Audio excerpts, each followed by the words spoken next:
नमस्कार श्री स्वामी समर्थ. बाळा, आज माझे दर्शन न घेताच तू घरातून बाहेर पडलास. मी वाट पाहत होतो तू माझे दर्शन घेशील याची आणि मी तुला आशीर्वाद देईन.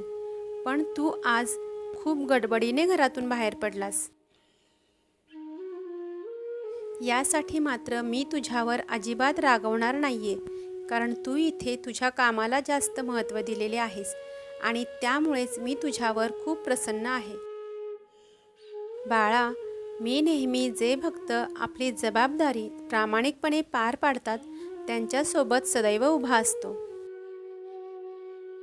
आणि म्हणूनच बाहेर पडताना फक्त माझे दर्शन जरी घेतलेस ना, तरी मी तुझ्यासोबत असतो आणि तुझ्यावर कोणतेच संकट कधीही मी येऊ देत नाही.